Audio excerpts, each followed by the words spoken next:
नमस्कार दोस्तों, प्रकाश world grade में आप सभी का स्वागत है। देश में राजनीति का मुद्दा गर्म है। देश की राजनीति में मुद्दा गर्म है। बिना सोचे समझे गिरफ्तारी लोगों की चरम है। बिना सोचे समझे हुए गिरफ्तारी लोगों की चरम है, क्योंकि ये लोकतंत्र की हत्या है। भारत के लोकतंत्र की हत्या है। जबकि भारतीय संविधान के अंतर्गत लिखा गया कि कोई भी पद पे आसीन होते हुए उसे गिरफ्तार नहीं किया जाएगा। किसी भी पद पर, जैसे कि न्यायिक पद पर या सीएम के पद पर या मंत्री के पद पर या सांसद विधायक को गिरफ्तार नहीं किया जाएगा जब तक उसकी कार्रवाई लिखित में प्रारूप ना एकत्रित किए जाएं, तब तक गिरफ्तार नहीं किया जाएगा। लेकिन मोदी सरकार बिना कुछ सोचे समझे हुए मंत्रियों को गिरफ्तार करके जेल भिजवा रही है। जेल भेजने से क्या होता है? अपनी नाकामी को छुपाने के लिए दूसरे पर थोपना एक गलत बात है। क्योंकि अगर आपका विकास, सबका साथ सबका विकास था और है, तो असमानता क्यों है? क्यों असमानता है? दोनों को समान दर्जा क्यों नहीं दिया जाता है? क्योंकि मोदी सरकार तो एक तरीके से कहा जाए वॉशिंग पाउडर निरमा है। मोदी की सरकार एक वॉशिंग पाउडर निरमा की भांति है। विपक्ष का आदमी कितना भी घोटालेबाज हो, बस बीजेपी ज्वाइन कर ले, सारी समस्या का निवारण हो जाता है। सच्चाई मत कहिए। सच्चाई कहने से लोगों की नींद उड़ जाती है। क्या बीजेपी को किसी भी मंत्री को गिरफ्तार करने से उसकी समस्या हल हो जाएगी? अरविंद केजरीवाल दिल्ली के सीएम अरविंद केजरीवाल को ईडी सीबीआई के छापे मार करके उसको गिरफ्तार कर लिया गया। क्या देश की जनता आक्रोशित नहीं हुई है? क्या देश की जनता नहीं जानती है कि मोदी सरकार क्या करना चाहती है? ये क्या ऐसी साजिश क्या है? क्योंकि विपक्ष एकजुट हो करके पूर्ण बहुमत में आ रहा है। इस वजह से बीजेपी की तलवे से जमीन खिसकने लगी। उनको डर सताने लगा कि कहीं इन पार्टियों को, अगर हम इन मंत्रियों को अंदर कर देंगे तो शायद मेरी कुर्सी बच जाए।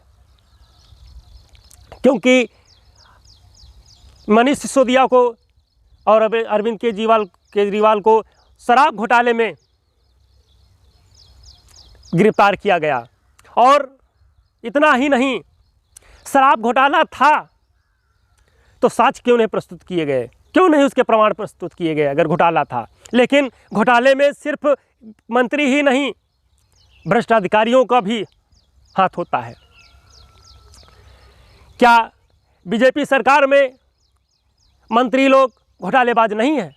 क्या ये मनरेगा की मजदूरी से करके अपनी संपत्ति को बनाए हैं? एक एक मंत्री के पास करोड़ों की संपत्ति है। कुछ ऐसे मंत्री हैं जिनकी पुरानी संपत्ति थी और दूने हो गई। कुछ मंत्री ऐसे थे जिनके पास रहने के लिए शुद्ध घर नहीं था, लेकिन उनके पास करोड़ों की संपत्ति हुई। क्या मनरेगा में काम करके संपत्ति एकत्रित की गई? और फिर अभी चंदा घोटाला आया सामने। इसका एक तो सीबीआई के ऑफिसर लोग ब्यौरा नहीं दे पाए। खिसियानी बिल्ली खंभा नोचने लगी। यहाँ तक कि ये बात है, खिसियानी बिल्ली खंभा नोचने लगी, क्योंकि अपना मुद्दा, ये जो चंदा घोटाला है, ये अपना मुद्दा दब जाए और दूसरे को जेल भेज करके वो मुद्दा उठ जाए। अब कहाँ गई गोदी मीडिया? अब ये चीज़ें नहीं दिखाती है। अब इक्का दुक्का चैनल पे ऐसा लिख के आता है। क्योंकि अभी मैं एक न्यूज़ सुन रहा था कि सुप्रिया श्रीनेत ने जब अपना विज्ञापन छपवाना चाहा तो बड़ी बड़ी एजेंसियां मुकरने लगीं। क्योंकि बड़ी बड़ी एजेंसियां वो विज्ञापन नहीं छाप रही, वो पैसा लेकर के काम नहीं कर रही। क्योंकि वो एजेंसियां देश का चौथा स्तंभ नहीं, ये मोदी का पहला स्तंभ है जिताने का।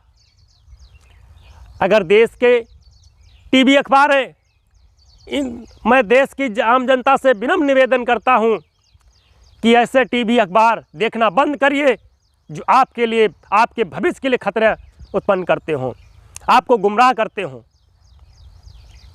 ऐसे चैनलों को मत देखें, क्योंकि ये आपके जीवन की खतरे का है। अब अभी और एक बात आई कि चुनाव प्रचार में पहले कहा गया कि मोदी की गारंटी ऐसी है कि देश को गुलाम बनाने की साजिश है, क्योंकि मोदी सरकार ने खाद्यान्न योजना को 5 साल के लिए बढ़ा दिया, मुफ्त में राशन देगी। अगर मुफ्त में राशन ही देना तो मुफ्त में शिक्षा क्यों नहीं, मुफ्त में अधिकार क्यों नहीं, मुफ्त में स्वास्थ्य सुविधा क्यों नहीं? सिर्फ राशन देने से ही लोगों का अधिकार विकास की बात है। शिक्षा भी होनी चाहिए मुफ्त में, इलाज भी मुफ्त में होना चाहिए। आयुष्मान कार्ड का सिर्फ एक दिखावा हो गया। आज आयुष्मान कार्ड के जरिए लोगों को छला जा रहा है। उसमें आयुष्मान कार्ड धारक बुलाए जाते हैं और 10 रुपये की दवा 1000 रुपये में दी जाती है, उसके नाम से कटते हैं, लेकिन वो चंदा आखिर में बीजेपी सरकार को फिर दिया जाता है। क्योंकि आपने लॉकडाउन में देख लिया, कोरोना वैक्सीन जब लगी, कोरोना वैक्सीन वाले हज़ारों करोड़ रुपए बीजेपी को चंदा दिए। क्यों दिए? क्योंकि वो अपना घोटाला दिखाए, इस चंदा है। क्योंकि देश की राजनीति का ये हाल हुआ कि चंदा दो धंधा लो, चंदा दे दो धंधा ले लो। क्योंकि सब प्राइवेटाइजेशन करते हुए देश को बर्बाद करने की कंगाल पे छोड़ा। लेकिन अंधभक्त अभी भी लोगों को उत्साहित करते रहते हैं। देश की स्थिति वो है कि उत्तर प्रदेश का हाल, एक लोगों ने कहा था कि उत्तर प्रदेश किसे कहते हैं। एक व्यक्ति ने कहा उत्तर प्रदेश किसे कहते हैं, तो उसने आंसर दिया उत्तर प्रदेश उसको कहते हैं परीक्षा होने से उत्तर मिल जाए। परीक्षा होने से पहले जिसका उत्तर मिल जाए उसे उत्तर प्रदेश कहते हैं। ये भारत की स्थिति है। लोग अपना धान गेहूं बेच करके फार्म डालते हैं और परीक्षा देने जाते हैं, पेपर लीक होता है। ये पेपर लीक होने की समस्या उन अधिकारियों की नहीं है, ये सरकार की जिम्मेदारी है। किससे कहा जाए? हम सरकार से नहीं कहें, आम जनता से। और जब ऐसी समस्या आती है तो वही सरकार पुलिस को आदेश दे करके छात्रों पर लाठी बरसाता है। इस तरीके से भंजवाते हैं लाठी कि लोगों के कूल तक के, चूतर तक के फूल जाते हैं। लेकिन सरकार कहती है सबका साथ सबका विकास, सबका साथ सबका विकास। ये क्या है? सबका साथ सबका विकास देश को लूटने का काम, ये सिर्फ राम राज्य लाने का काम। अगर चाहिए तो देश का विकास करें, लेकिन ऐसा नहीं होगा। अभी आएगा मौका। गीत की है कि गलिन गलिन में नेता घूमे, डाले गले में निशान, कहाँ हमें वोट दे दे। अरे कहाँ शर्म नहीं आएगी तुम लोगों को? शर्म से डूब मरो। क्योंकि देश की जनता आपको चुनाव में वोट देती, प्रतिनिधि बनाकर भेजती है कि अब मेरी बात सरकार तक पहुंचाओ, लेकिन सरकार तक पहुंचाने में नहीं, पैसा लेने में मुंह बंद रखते हैं। क्योंकि ऐसे नेता नहीं है।